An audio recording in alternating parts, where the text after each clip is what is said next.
Assalamualaikum warahmatullahi wabarakatuh. Waalaikumsalam warahmatullahi wabarakatuh. Perkenalan dulu Mas, saya Mas Pulung dari Salem. Oke. Nah, kebetulan juga saya alatnya masih analog, termasuknya baru di audio sound system. Cuman ini juga masih belajar menuju ke digital. Saya punya pengalaman di lapangan dengan memakai alat analog. Jadi terkadang dari lokasi saya biasa membalikan speaker, kabel speaker untuk monitor, misalkan min ketemu min, jadi min ketemu plus. Itu mohon pencerahannya, apakah yang saya lakukan itu benar atau keliru? Karena saya yang terjadi di lapangan, untuk titik tengah panggung biasanya bahasanya ngepost, kayak cancel gitu. Setelah dibalik kabel speakernya ternyata enak gitu, si tukang kendang seolah-olah nggak komplain. Ini mohon penjelasannya, apakah yang saya lakukan ini benar atau tidak. Terima kasih atas waktunya. Assalamualaikum warahmatullahi wabarakatuh. Waalaikumsalam warahmatullahi wabarakatuh. Ini speaker PA-nya atau buangannya dekat panggung ya? Iya. Ya karena dekat panggung, yang dari belakang biasanya kan sinyalnya negatif, kalau dicek pas ya merah, yang dari depan hijau positif. Terus monitor kan di belakang, menghadapnya ke depan, otomatis kan tabrakan, makanya kalau harus dibalik biar zooming sama yang, ya berarti udah benar menurut saya gitu loh. Iya, karena sebaiknya kalau pakai ini sih bisa di delay yang depan, biar pasnya sama, delay sama monitor. Tapi karena analog ya dibalik nggak apa-apa sih. Terus saya coba lagi, ada di crossover ada input ya itu ya? Iya betul. Itu bisa dimanfaatkan yang seperti itu nggak? Bisa asalkan koneksinya sudah iya balance. Jadi 1, 2, 3 dipakai semua untuk konektor apa XLR-nya. Oh, dari perkabelan? Iya betul. Sama powernya udah bukan rakitan lah ya, sudah ada imbalannya. Mungkin rakitan ada imbalannya nggak apa-apa sih. Gimana? Cukup. Oh, ya cukup. Terus sebelum lanjut ke mixing ada lagi ayo. Perkabelan. Perkabelan yang bagus itu kalau XLR ya harus dipakai pinnya ketiganya untuk instalasi. Yang 1 buat ground, yang 2 buat hot, yang 3-nya cool. Standarnya seperti itu. Itu memudahkan kita saat mengoperasikan alat, misalnya pakai analog kayak gini nggak perlu balik kabel speaker, cukup ditekan dari sini. Itu pasnya udah berbalik.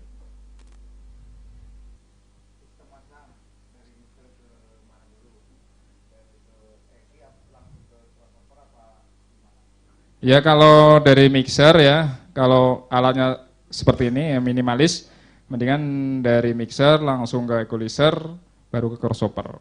Tapi kalau crossover equalizernya banyak, di out nggak apa-apa sih. Ya buat kerapin per wine-nya gitu. Terus?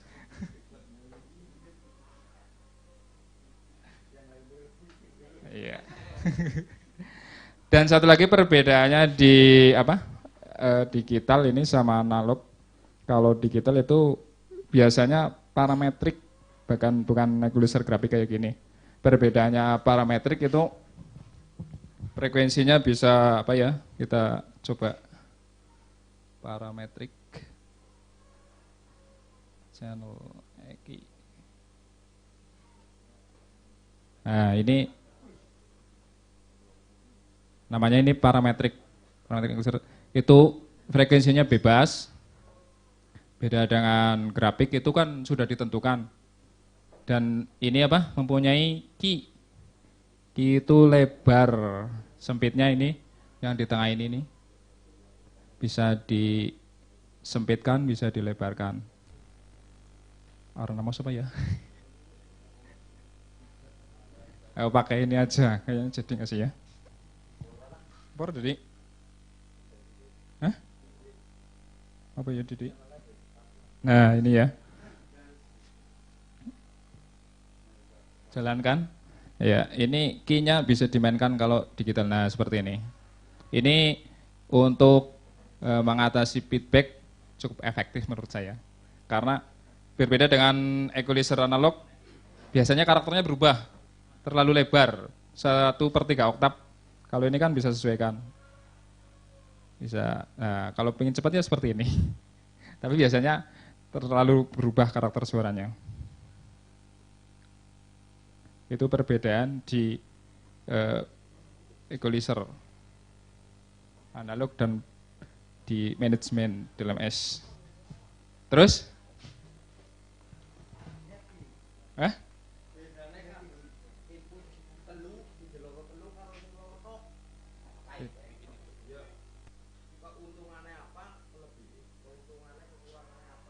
Kalau yang kabel 2 mono ini biasanya lebih ke instrumen.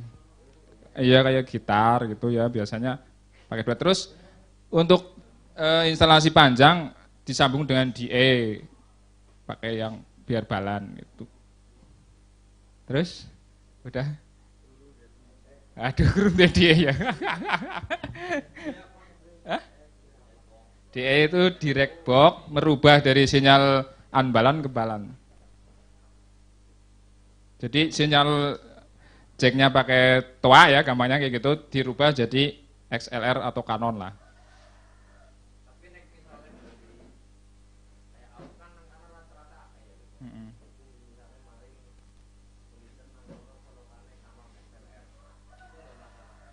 Oh.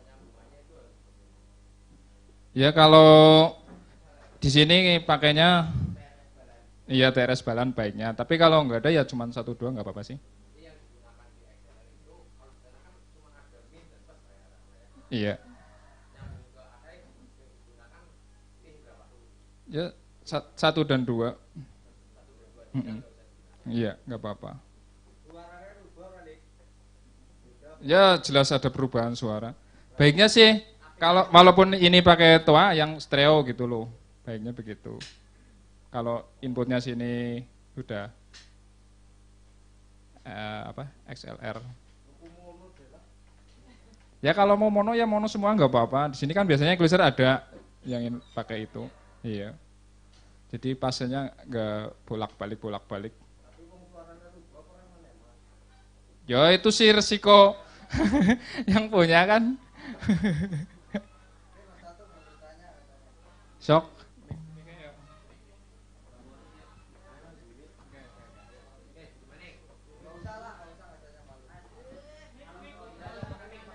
Grup apa lewat tahu? Gimana? Buat kontrol. Cik. Oh, mixer 1 berarti ya? Ya. Ya mixer 1 kalau saya sih monitor itu enaknya pakai AUX. Karena kalau pakai AUX itu bisa kalau ada yang minta personal kan misalnya di depan pakai floor. Ya terus monitornya mau kalau yang ini speakernya buat vokal aja kan enak bukannya kalau pakai AUX. Tapi kalau pakai grup kan iya nggak bisa. Kecuali grupnya banyak kayak AUX ya mungkin nggak apa-apa sih. Dipijit Iya. masuk grup 1, grup 2. Itu menurut saya. Menurut Mas Dut gimana? Ya kalau sebenarnya fungsionalnya grup itu kan bukan disediakan untuk auxiliary. AUX di mixer itu memang disediakan untuk kita berdiri sendiri. Dia memiliki preamp sendiri untuk kita menjalankan sistem monitoring sendiri tanpa mengganggu sistem kinerja master. Jadi sebenarnya yang namanya subgroup atau VCA group atau DCA group itu digunakan untuk mempermudah kita mixing. Misal kendang secara akustik kita kumpulkan satu di grup 1 2 misal, atau di DCA VCA 1 2. Untuk elektrik di 3 4 dan seterusnya. Itu lebih mempermudah. Misal kendangnya kurang banter, ya wes 1 2 aja naikkan. Itu udah cukup. Tapi kalau di situ digunakan untuk sistem monitoring, menurut saya pribadi itu kurang tepat karena memang fungsionalnya dia disediakan untuk proses kita mixing, memudahkan kita mixing, bukan untuk proses kita memberikan sistem monitoring ke player atau ke pemain.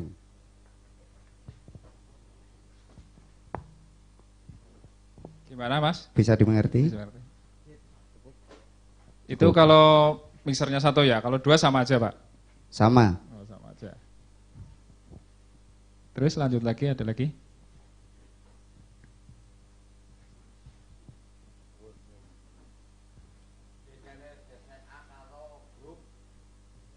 perbedaan DCA, kalau DCA itu sistemnya link input, DCA tidak berisi apa-apa. Tapi kalau subgroup, di situ pasti ada inset dan ada yang lain. Kalau di mixer analog rata-rata ada inset yang bisa di-inset EQ, kompresor dan lain-lain. Tapi kalau di mixer digital, subgroup ya ada kompresor, ada equalizer dan bisa di-inset lagi.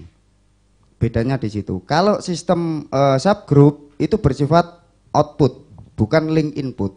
Dan ketika output itu kita bebani dengan channel yang banyak, secara otomatis nilai desibel dia atau nilai dB-nya semakin turun. Sama-sama kita naikkan 0 dB, ketika kita bebani satu channel, dia tetap utuh. Tapi kalau kita bebani lebih dari 4, lebih dari 8, dia akan turun secara otomatis. Kalau DCA tidak ada masalah karena dia sistemnya link input. Mau dimasukin satu input atau 32 input sekaligus, tidak ada masalah. Karena dia sifatnya bukan link output. Kalau group itu sifatnya link output. DCA, VCA itu sama. Kalau DCA itu sifatnya dia sama-sama grup, tapi yang dia link input, bukan outputnya yang masuk. Cara kerjanya gitu ya. Penempatannya emang input ke output.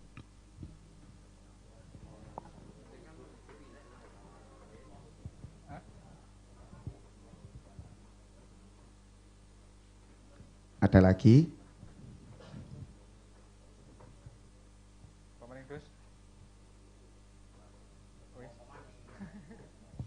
Oh, Pak RT, yuk Pak RT. Barangkali banyak yang ditanyakan. Santai aja. Lali urung ngopi loh. Iya. Ya sesuai temanya Iya. ngopi santai. Lali Kopinya urung ngopi, masih ada ya. nggak sambil ngopi kalau ada? Waduh.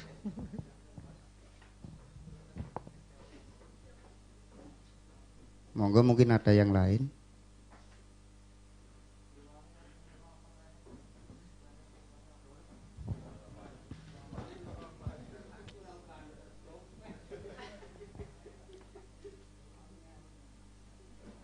Apa lanjut ke mixing ala Mas Dodot? Jangan dulu.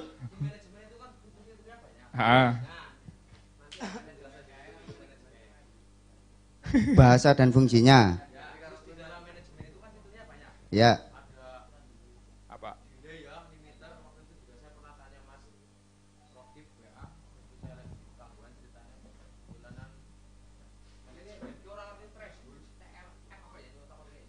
Threshold.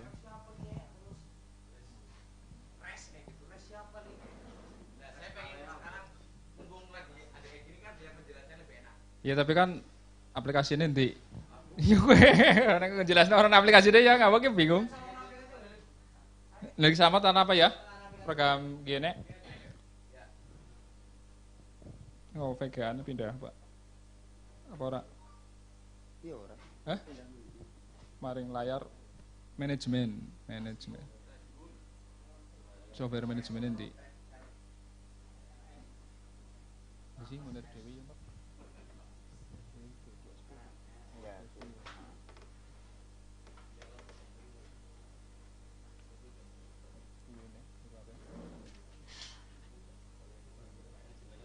Hah? Ya software apa betul? Hah? Iya pateni bayar apa? Apa di connect nang ini bisa? Jel kabel ya. Ini urung buat ya, Mas.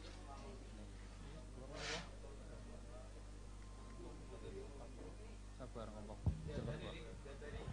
Ya emang di digital loudspeaker management atau DLMS itu fiturnya lebih lengkap dibanding analog. Kalau analog itu inputnya dan outputnya equalizernya terpisah. Kalau digital itu sudah include di dalam. Ya.